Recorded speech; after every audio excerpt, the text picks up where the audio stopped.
توجہ ہو جائے۔ پہلی چیز جس کی طرف قاری صاحب کا ذہن متوجہ کرنا مقصود ہے ان واقعات سے، وہ شناعت الشرک ہے، شرک کی قباحت اور برائی۔ قاری صاحب اور اس کے سامع کے ذہن میں شرک کی خباثت، برائی اور قباحت آ جائے کہ شرک کتنی بری چیز ہے، شناعت الشرک۔ دوسرے نمبر پہ شناعت المعاصی، گناہوں کی برائی سامع اور قاری کے ذہن میں آئے کہ معاصی کتنی بری چیزیں ہیں۔ تیسرے نمبر پہ ان برائیوں پر اور شرک پر اللہ تعالیٰ جو سزا دیتے ہیں ان سزاؤں کی طرف ذہن متوجہ کرنا۔ اور چوتھے نمبر پر یہ تیسرے نمبر کی چیز ہو گئی، اور چوتھے نمبر پہ مسلمانوں کی نصرت، مسلمانوں کے ساتھ جو اللہ کی مدد ہے، مومنین کے ساتھ جو شرک سے بچتے ہیں، گناہوں سے بچتے ہیں،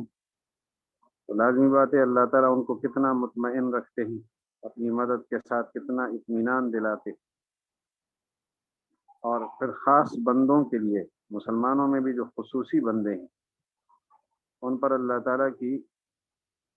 خاص نعمتوں کا ظہور کس طرح ہوتا ہے۔ تو یہ چار باتیں ہیں، ان کی طرف ذہن متوجہ کرنا ہے۔ چوتھی بات میں پھر دو پہلو ہیں، عام مومنین اور خاص مومنین، خصوصی اور مخلص قسم کے لوگ۔ فلیس الغرض من سرد هذه القصص في القرآن الكريم معرفتها بأنفسها، سرد کے ساتھ تعلق ہے فی القرآن الکریم کا، بس نہیں ہے غرض ان قصوں کو قرآن پاک میں بیان کرنے سے معرفتها کہ ان قصوں کی پہچان لیا جائے، یعنی ان کی معرفت حاصل ہو جائے۔ بأنفسها صرف ان قصوں کی معرفت، یعنی ان کی ذاتی معرفت حاصل ہو جائے قصے کی، اور بس۔ بل الغرض الاساسی، بلکہ بنیادی غرض ان قصوں سے جو بنیادی غرض ہے وہ کیا ہے؟ ہوا ان ينتقل ذہن القاری، قاری صاحب کا ذہن منتقل ہو جائے، والسامع، سامع کا ذہن منتقل ہو جائے، الى شناعت الشرک، شرک کی برائی کی طرف، والمعاصی، اور معاصی کی برائی کی طرف۔ پھر فرمایا ومعاقبۃ اللہ تعالی علیہا، اور جو اللہ تعالیٰ کی سزا ہے ان معاصی پر اور نافرمانیوں پر اور شرک پر، اس کی طرف ذہن متوجہ ہو جائے، جو اللہ کی سزائیں ہیں وہ سامنے آئیں۔ واطمینان المؤمنین، اور ذہن متوجہ ہو جائے مسلمانوں کے مطمئن ہونے کی طرف، بنصرت اللہ تعالی و تأییدہ، اللہ کی نصرت اور تائید کے ذریعے سے جو مسلمان مطمئن ہوتے ہیں ان کی طرف، اس اطمینان کی طرف ذہن متوجہ ہو جائے قاری صاحب کا اور سامع کا۔ وظہور الطافہ وافضالہ تعالی فی حق عبادہ المخلصین، جو اللہ کے خاص بندے ہیں مخلص، ان کے حق میں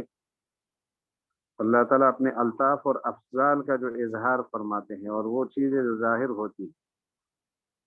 مخلص بندے ان کے حق میں الطاف الہی اور عنایات الہیہ، احسانات ربانیہ کا جو ظہور ہوتا ہے،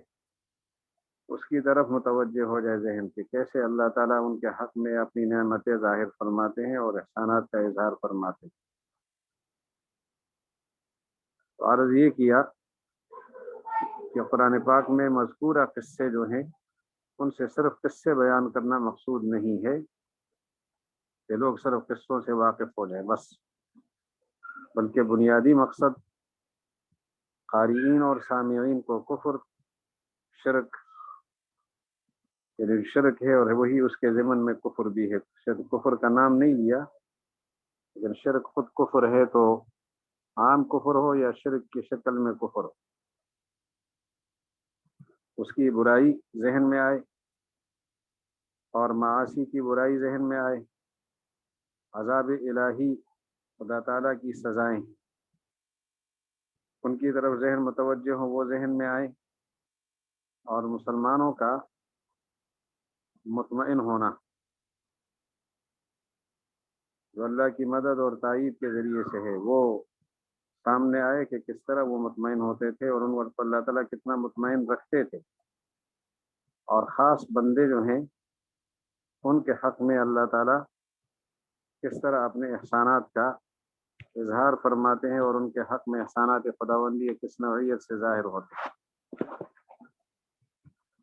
تو یہ ہے قصوں کا مرکزی مقصد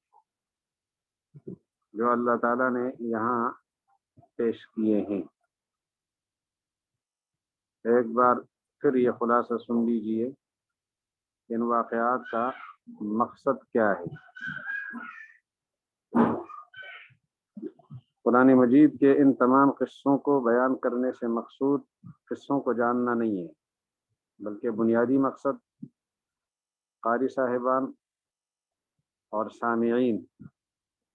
کفر اور شرک کی قباحت سے باخبر ہوں، اور جب کفر کی شناعت اور قباحت سے باخبر ہوں گے تو بیزار ہو جائیں گے، معاصی سے باخبر ہوں تو اس سے توبہ کر لیں گے، اللہ کے عقاب سے باخبر ہوں تو ڈریں گے، اللہ کی نصرت کا مسلمانوں کے ساتھ جو انداز ہے اسے دیکھیں گے تو ان کو یقین ہو جائے گا، اور خالص مخلص قسم کے بندوں کے حق میں جو انعامات خداوندیہ کا اظہار ہے اس سے واقف ہو جائیں گے۔ اب آتی ہے بات تذکیر بالموت و ما بعد الموت کی طرف۔ علوم خمسہ میں سے یہ چوتھا علم ہے جس کا بیان ہو رہا ہے، موت اور بعد کے حالات کا بیان، اس کے ذریعے سے نصیحت کرنا۔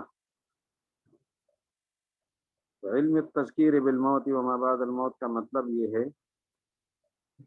کہ علم تذکیر بالموت و ما بعد الموت ایسے علم کا نام ہے جس میں مرنے کے حالات، مرنے کے بعد پیش آنے والے حالات کو بیان کر کے اللہ تعالیٰ بندوں کو توحید، رسالت اور آخرت پر ایمان لانے کی دعوت دے رہے ہیں۔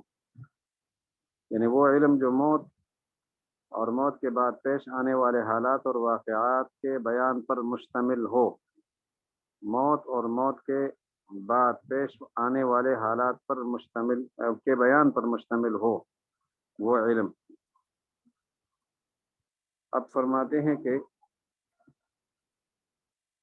قرآن پاک کی بہت ساری آیات ہیں، اللہ جل شانہ نے علم التذکیر بالموت و ما بعد الموت کا ذکر فرمایا ہے۔ اب اس کی تفصیل بیان کرتے ہوئے شاہ صاحب ایک جائزہ لیتے ہیں، تو درجہ بندی ہے کہ سب سے پہلے موت کے وقت انسان کی کیا حالت ہوتی ہے، انسان اس وقت کتنا بے بس ہوتا ہے، پھر مرنے کے بعد اس پر جنت اور دوزخ کو پیش کیا جاتا ہے، عذاب کے فرشتے اس کے سامنے آتے ہیں، یہ موت کے وقت بھی آتے ہیں، بعد میں بھی ہوتے ہیں۔ یہ چیزیں بیان کی ہیں موت سے متعلق۔ اس کے ساتھ ہی قیامت کی نشانیاں بیان کی ہیں، قیامت کی نشانیوں کے ساتھ قیامت کے دن کا قیام کس طرح ہوگا، قیامت قائم کس طرح ہوگی، اس کی تفصیلات ہیں۔ قیامت قائم ہو جائے تو اس دن کیا ہوگا، مومنین کے ساتھ اللہ کا کیا معاملہ ہوگا اور کافروں کے ساتھ کیا معاملہ ہوگا، پھر مومنین جنت میں رہیں گے تو کس کیفیت کے ساتھ، اور کافر دوزخ میں رہیں گے تو ان کے دوزخ کا انداز، رہنے کا دوزخ میں انداز کیا ہوگا، یہ تفصیلات ہیں۔ ان کا جائزہ لیتے ہیں تو عبارت بڑی آسان ہے، توجہ فرمائیں، صفحہ 39، بیان التذکیر بالموت وما بعدہ، موت کے ذریعے سے اور بعد الموت کے حالات کے ذریعے سے یاد دہانی۔ وقد ذکر جل شانہ، اللہ تعالیٰ نے ذکر کیا ہے، من الموت وما بعدہ، موت اور بعد کے حالات میں سے کیفیت الانسان، موت اور موت کے بعد کے حالات میں سے کیفیت الانسان، انسان کی عجیب حالت، دیگرگوں حالت، عند موت ہی جو موت کے وقت کی ہوتی ہے وہ کیسی کیفیت ہوتی ہے، وعجزہ فی تلک الساعہ، اور اس وقت انسان کا جو عجز ہے، بے بسی ہے اس کی، وعرض الجنت والنار علیہ بعد الموت، اور مرنے کے بعد اس پر جنت کو اور دوزخ کو پیش کرنا، وظہور ملائکۃ العذاب امامہ، اور اللہ تعالیٰ نے عذاب کے فرشتوں کا ظہور بیان کیا ہے اس کے سامنے، کہ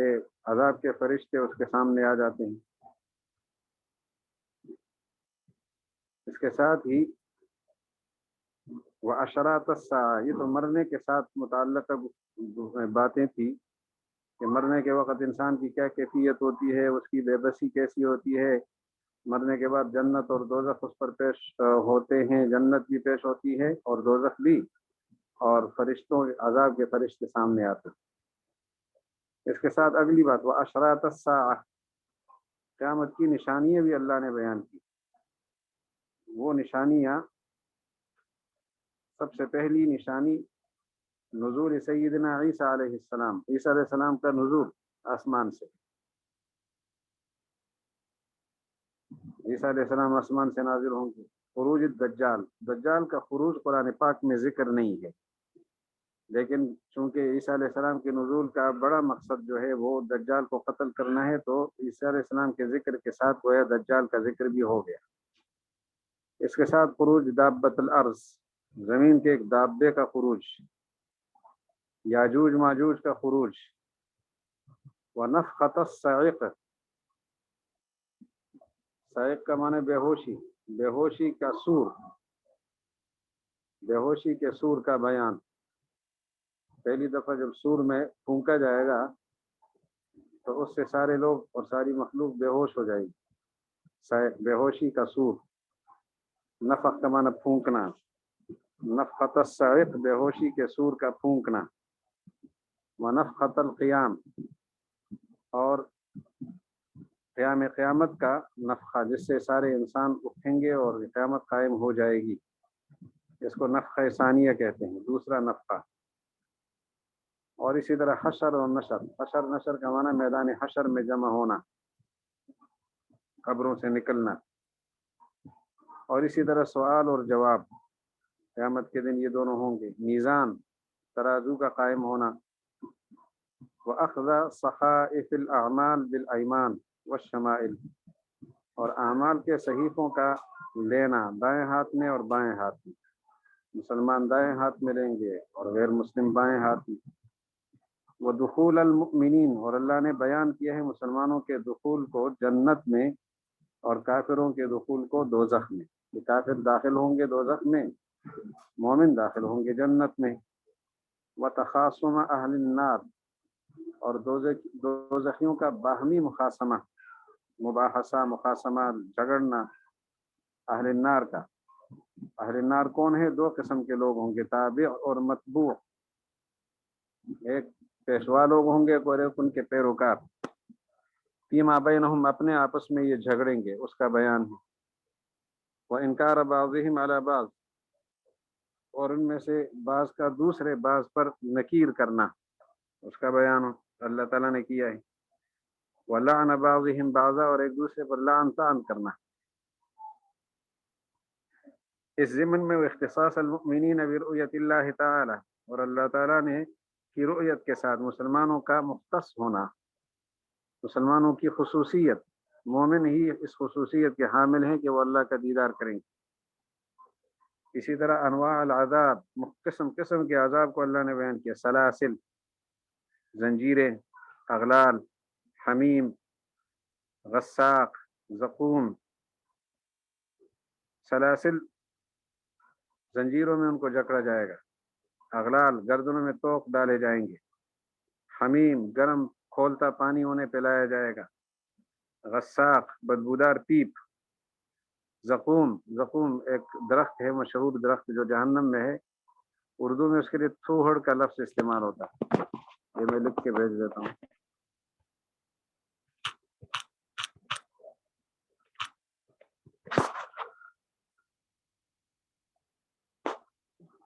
تو زقوم کا تذکرہ اللہ تعالیٰ نے کیا ہے اس کے ذریعے سے، یعنی عذاب کی قسمیں کیا کیا ہوں گی، سلاسل بھی عذاب ہیں، اغلال بھی عذاب ہیں، حمیم بھی، غساق بھی، اور زقوم بھی۔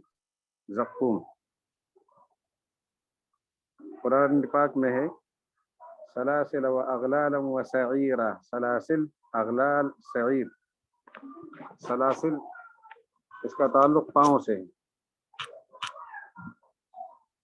اور اغلال اس کا تعلق گردنوں سے ہے، پاؤں بھی جھکڑے ہوئے ہوں گے زنجیروں میں، اور گردنوں میں بھی توق۔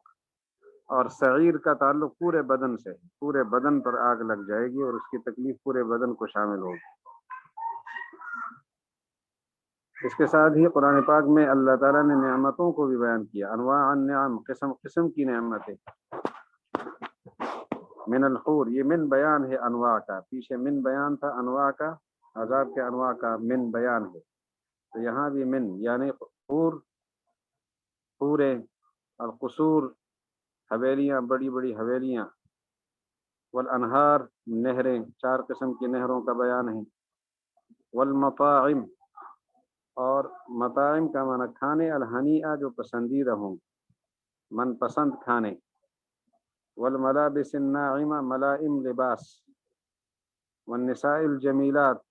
خوبصورت خواتین، ومجالس اہل الجنہ الفقیہ،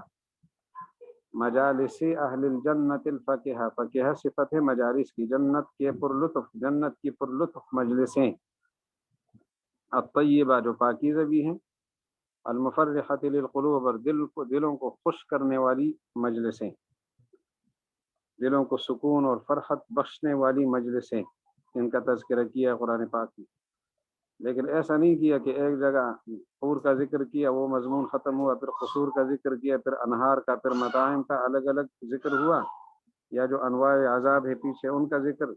یعنی جتنے عنوانات اوپر لگے ہیں ان کا الگ الگ مستقل ذکر کر کے دوسری جگہ ان کو نہ چھیڑا ہو، ایسا نہیں ہے، بلکہ اللہ جل شانہ نے ففرق اللہ سبحانہ وتعالی هذه المطالب، ان مطالب کو اور ان مقاصد کو اللہ تعالیٰ نے بکھیر دیا کہ مختلف صور، مختلف صورتوں میں، اور وہ بھی مختلف طریقوں کے ساتھ، بالاجمال والتفصیل، کہیں اجمال ہے کہیں تفصیل ہے، اور اس کی وجہ یہ ہے کہ صورت کا جیسا اسلوب ہے اس اسلوب کے مطابق ذکر کیا، کسی صورت کا اسلوب تفصیل کا ہے تو وہاں یہ حالات تفصیل سے بیان ہوئے، اور یہ جو عنوانات لگے ہیں ان کی تفصیلات زیادہ بیان ہوئی، کسی صورت میں اختصار ہے اور اجمال والا انداز ہے تو وہاں یہ چیزیں بھی اجمالاً ذکر ہوئی۔ اب علوم خمسہ میں سے آخری علم علم الاحکام، علم الاحکام کے بارے میں 2 بنیادی باتیں ذہن میں رکھنی ہیں۔ ایک یہ کہ اللہ تعالیٰ نے محمد الرسول اللہ صلی اللہ علیہ وسلم کو ملت ابراہیمیہ حنیفیہ کے ساتھ مبعوث فرمایا ہے، ایک مرکزی نقطہ یہ ہے، اور دوسرا مرکزی نقطہ یہ ہے کہ رسول اللہ صلی اللہ علیہ وسلم کے ذریعے سے اللہ تعالیٰ نے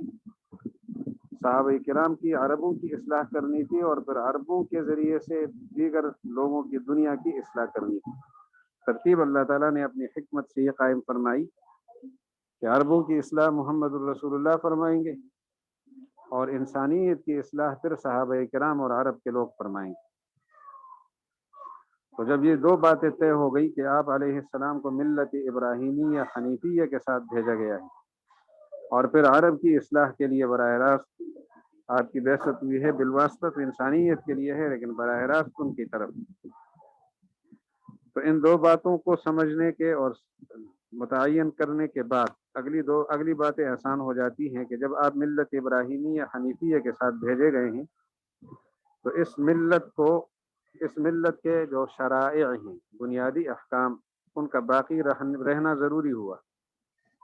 وہ احکام ختم نہیں ہوں گے، اس کے بنیادی مسائل میں بھی تبدیلی نہیں آئے گی، بنیادی احکامات اور بنیادی مسائل میں تبدیلی نہیں ہوگی۔ ہاں ہوگا کیا،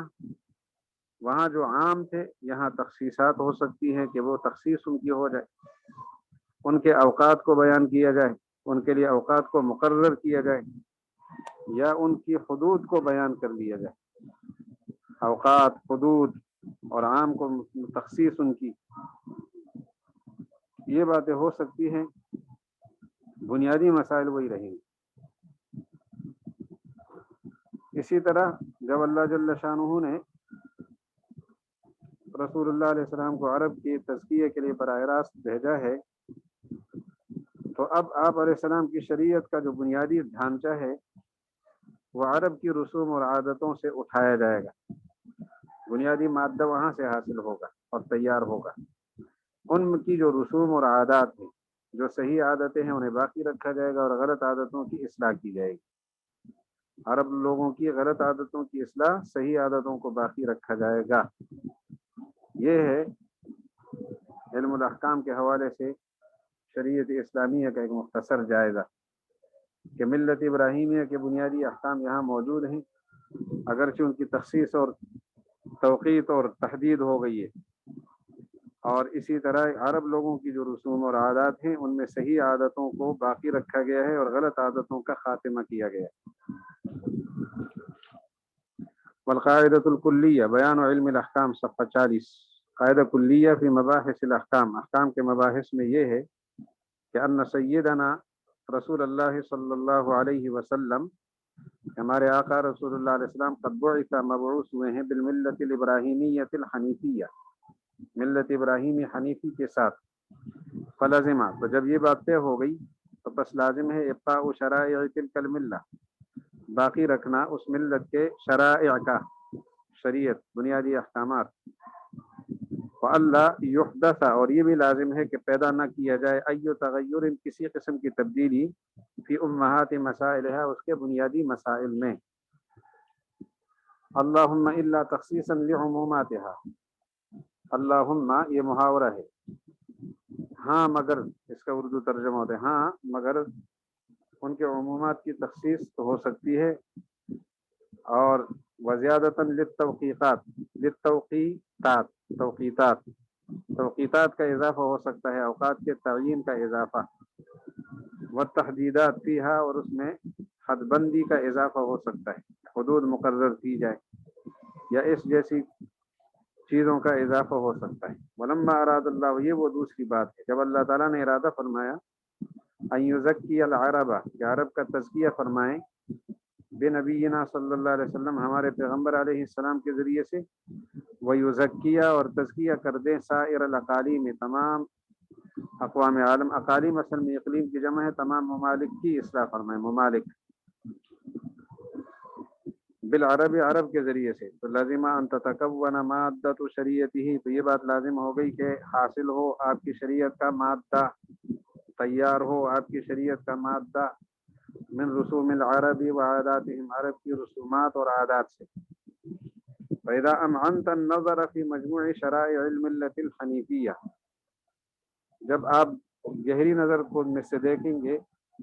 ملت حنیفیہ کے تمام شرائع میں، ولا حسد، ایک تو ملت ابراہیمیہ کے تمام شرائع کو دیکھیں گے، دوسری طرف ولا حسد عادات العرب ورسومهم، عرب کی عادات اور ان کی رسومات کو دیکھیں گے، تیسری طرف وتأملت فی تشریعہ صلی اللہ علیہ وسلم، اور تیسری طرف آپ دیکھیں گے نبی کریم علیہ السلام کی تنفیذ کو، احکام کو نافذ کرنے کو دیکھیں گے، آپ نے جو احکام نافذ کیے۔ یہ تین چیزیں جب آپ کو غور سے دیکھیں گے تو آپ کو تشریع جو نظر آئے گی، الذی هو بمنزلۃ الاصلاح والتہذیب لها، وہ شرائع ملت حنیفیہ اور عادات عرب اور رسوم عرب کے لیے بمنزل اصلاح اور تہذیب کے ہیں۔ نبی علیہ السلام کی تشریع یعنی احکام کی تنفیذ، وہ ملت ابراہیمیہ کے شرائع، عرب کی عادات اور ان کے رسوم کے لیے بمنزل اصلاح اور تہذیب کے ہیں۔ نبی علیہ السلام نے اصلاح فرمائی، تہذیب فرمائی ملت ابراہیمیہ کی اور عرب کی عادات اور رسوم، جو غیر ضروری چیزیں شامل ہو گئی تھی یا ناجائز چیزیں ان کو ہٹا دیا اور صحیح عادتوں کو باقی رکھا۔ اور یہ شروع میں آپ نے پڑھا تھا کہ پیغمبر جس قوم میں آتا ہے ان کی تمام عادتوں کو بالکلی یا ختم نہیں کرتا، صحیح عادتوں کو باقی رکھتا ہے، غلط عادتوں کی اصلاح کرتا ہے۔ تو جب آپ اس میں غور سے دیکھیں گے تو عالم تھا، تو آپ کو ایک بات نظر آئے گی، ان تین باتوں کو غور سے جب دیکھیں گے، پہلی بات